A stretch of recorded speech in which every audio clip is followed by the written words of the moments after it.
Je fais une vidéo parce que ben, il y a encore tout le temps les fameux questionnements. Est-ce que c'est le personnage qui crée? Est-ce que c'est la conscience? Est-ce que...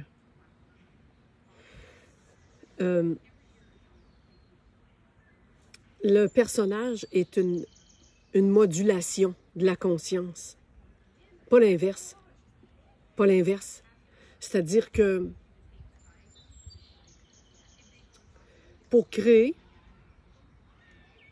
ça prend la connaissance que je ai conscience et utilise les modalités. Ce que j'appelle modalité, c'est les autres façons d'être de la conscience sans identification. Dans l'éveil froid, la conscience se révèle elle-même et elle découvre que elle n'a jamais été... en fait, elle découvre, pas qu'elle n'a jamais été, elle découvre que sa nature la plus intacte, je vais le dire comme ça, j'aime ça ce mot-là, sa nature la plus intacte, c'est celle d'être non modulée, non changeante, sans identification. Et partant de là, il est compris, il est vu que les autres façons d'être en conscience sont des manières d'être, des modulations, des changements dans le rythme, c'est pas un rythme, des changements dans l'état d'être. Et un de ces changements-là, c'est l'identification à ce qu'on pense être une personne. Et c'est ça le petit déclic qui fait toute la différence. Pardon. C'est ça le déclic qui fait toute la différence dans le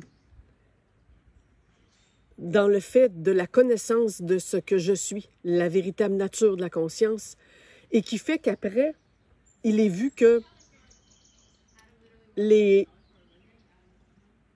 énergies, les conditions, les états d'être qui ont façonné quelque chose pour lequel la conscience s'est prise pendant un certain temps, sont juste des disponibilités, des potentialités. Mais c'est plus collé dessus, c'est plus automatique d'être à partir de ces modalités-là. Et c'est ça la conscience en tant qu'elle-même. Elle se découvre toute seule et après, elle peut vivre en tant que telle, toute seule, et ça va automatiquement utiliser plus ou moins toutes sortes de fréquences, d'énergie, de façon d'être pour vivre sa vie. La différence est uniquement dans la perception. Alors, quand on dit le personnage disparaît, il n'a jamais existé, tout ça, c'est une mauvaise façon de le vivre. C'est pas juste dans les termes, parce que il n'y a rien qui disparaît dans l'énergie. C'est juste des fréquences énergétiques qui ont façonné une cristallisation dans l'état d'être conscient et qui ont fait que c'était fixé là-dessus et c'était pris pour soi. Mais dans la création, dans l'état de création, est-ce qu'on crée à partir de ces modulations-là de fréquence? C'est juste l'énergie? Quand la conscience est identifiée dans ces énergies-là, dans cette modulation-là qui fait qu'elle ressent le moi, le « je suis quelqu'un » comme étant sa réalité, ça n'a pas de pouvoir, cette affaire-là. Le pouvoir, il réside dans l'unique fait de savoir qu'il y a quelque chose qui est antérieur à ça, qui est la conscience sans ces identifications-là à ces énergies. Fait que moi, peut pas créer en sachant qu'il est la conscience. La conscience peut créer en sachant qu'elle est le moi aussi. C'est ça la différence. C'est comme si moi était un outil de manifestation, un outil pour vivre le tangible, pour vivre le rêve d'être dans une manifestation concrète, physique. Et en sachant ça, ça peut se fondre dans cet état d'être-là, le moi, ce qu'on appelle le personnage, peu importe. Ça peut jouer avec ça pour consciemment créer Mais vous allez tout de suite deviner que le contraire est impossible. Si le moi, en tant que ce que vous pensez être comme personne, a toujours été la seule référence de la conscience pure que vous êtes, ben il y a identification. Puis en tant que tel, ça ne peut pas vraiment créer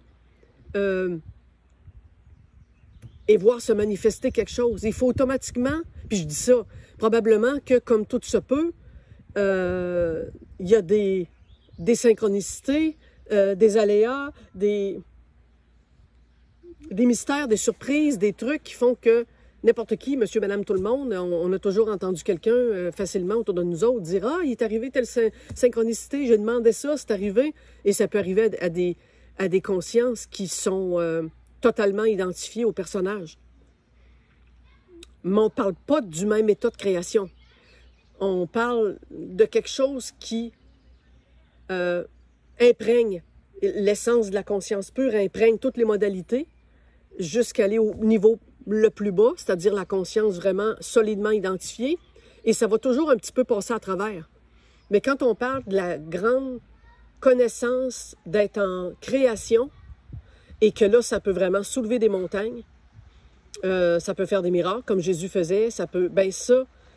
tu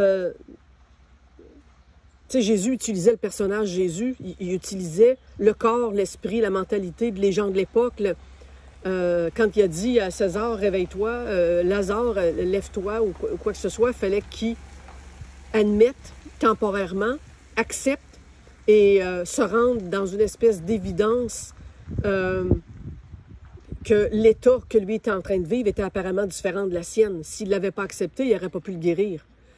Donc, c'est comme une connaissance d'un jeu qui se joue en avant, qui est autre que ce qu'on est, mais avec le petit surplus que je peux le changer, cet autre-là, parce que ce que je suis passe à travers ces couches-là.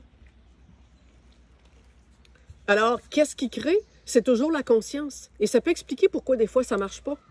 Ça peut expliquer qu'il y en a qui me disent aussi, ben je suis les trucs et tout ça, puis je lis là-dessus, puis bon, ça a l'air qu'on peut créer sa vie. J'arrive pas. Avec quel niveau de conscience, avec quel niveau de connaissance c'est tenté? C'est quoi qui est consciemment clair et qui transperce toutes ces modalités-là d'être en le faisant pour que ça marche, pour que ça fasse jouer la matière, ça fasse changer la matière carrément. Alors voilà. Bonne journée. Moi, je suis avec les oiseaux.